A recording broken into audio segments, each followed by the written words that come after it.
E aquele investidor que não quer achar a ação que mais vai subir no ano, ele está super certo. Ele quer achar a ação que ele nunca vai precisar vender. E existe uma grande diferença. Olha só o gráfico da Coca-Cola. Nesse caso, nós temos uma ação que nunca fez parte da mais valorizada, lista das 10 mais valorizadas do ano, mas ela teve uma constância, teve um crescimento e no tempo, juro sobre juro, se mostrou uma grande oportunidade. E é muito importante para esse investidor experiente a compreensão de que transacionar não é ganhar mais. Sair de uma ação, comprar outra, fica mudando muito de papel, não é assim uma grande vantagem. Para vocês terem uma ideia, normalmente nós temos investidores que trocam 5 a 10 vezes a posição dos seus investimentos por ano. Então eles compram uma carteira, mudam de novo, depois mudam essa carteira, mudam novamente. A rentabilidade desse tipo de investidor costuma ser de 3 a 5 pontos percentuais menor do que do investidor que manteve a posição. É claro que no curto prazo existe uma sensação de que ganhei muito nessa empresa, vendi, comprei outra mais barata, e existe também o fear of missing out, que é justamente a sensação de estou com as minhas ações, mas tem tantas outras coisas acontecendo no mercado que eu estou perdendo oportunidades, estou deixando de ganhar por ficar só com aquela ação. No fim das contas, estatisticamente, olhando os resultados dos investidores, foi possível observar lá nos Estados Unidos que não é essa a realidade. Investidores que são position, mantêm lá com mais tempo, com longo prazo as suas posições, tendem a ter muito mais resultado. E 3 a 5 pontos percentuais de diferença é uma distância que é a diferença entre investir em renda fixa e renda variável, em média lá nos Estados Unidos. Então aquele investidor que vai transacionar muito, na maior parte das vezes, seria melhor ele virar um investidor de renda fixa tradicional, como aqui no Brasil, investir em título Selic, em CDB, é muito melhor. Por isso que o investidor que está começando hoje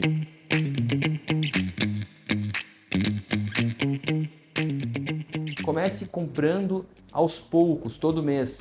Recentemente eu fiz para um cliente novo uma carteira de ações em que ele comprou 1,5 milhão em renda fixa e o restante, que eram os aportes mensais de 15 mil, foi comprando em ações.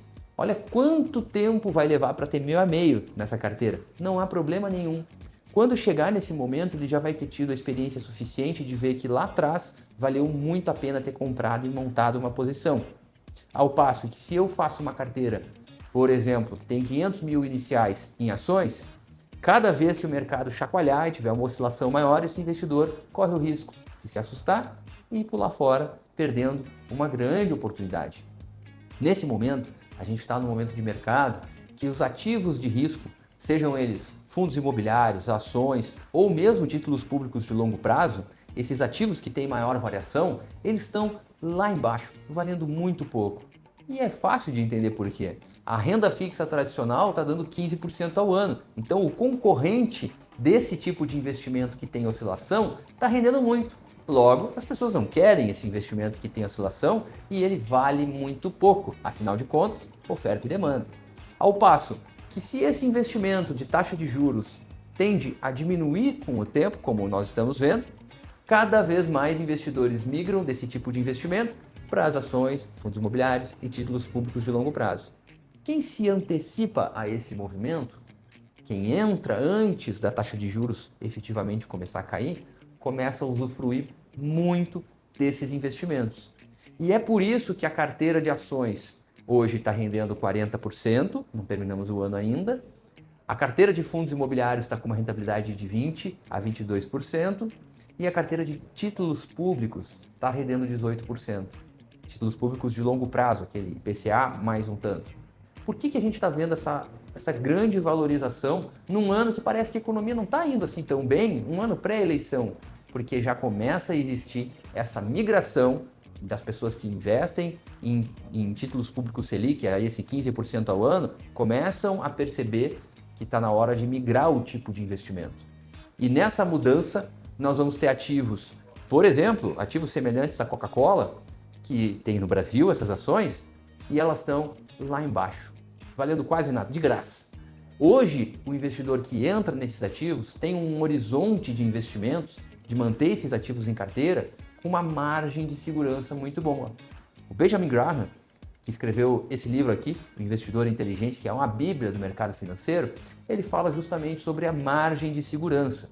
A margem de segurança é quando eu compro ativos em um bom preço e com um desconto tão interessante que é quase como dizer que pior que aquilo ali eles não vão ficar. Eles não vão cair muito mais do que aquele valor.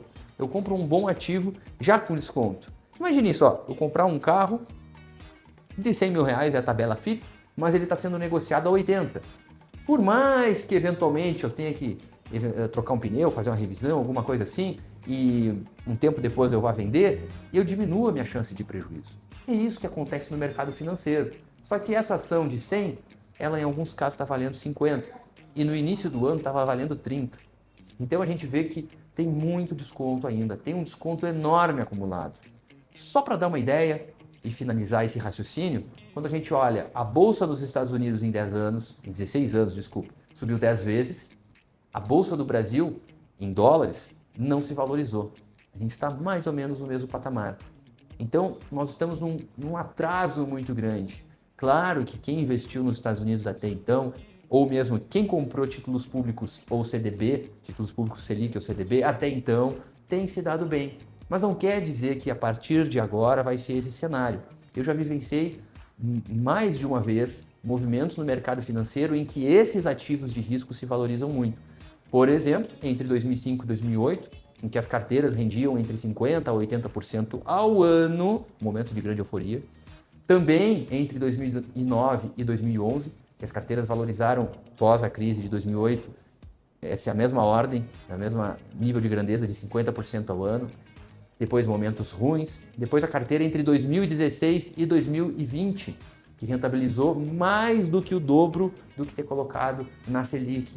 E esse ciclo, ele se repete. A minha aposta é que esse ciclo vai acontecer agora. A gente vai ter, não só no Brasil, mas em todos os mercados emergentes, uma grande valorização dos ativos. Já é possível observar isso como esse índice aqui. Então, quando nós observamos o índice de mercados emergentes, fica claro que nós temos um grande potencial de valorização. Então é isso, esse é o convite para uma maior atenção a esses investimentos. Quem já tem mais experiência, meus clientes de 20 anos atrás já se deram conta disso, compraram muita NTNB, o IPCA+, compraram ações, compraram fundo imobiliário, a gente está carregadinho na carteira disso. Mas para aquelas pessoas que estão iniciando, vale muito ir começando aos poucos, entendendo, se sentindo confortável, porque a oportunidade está aí, vale muito a pena.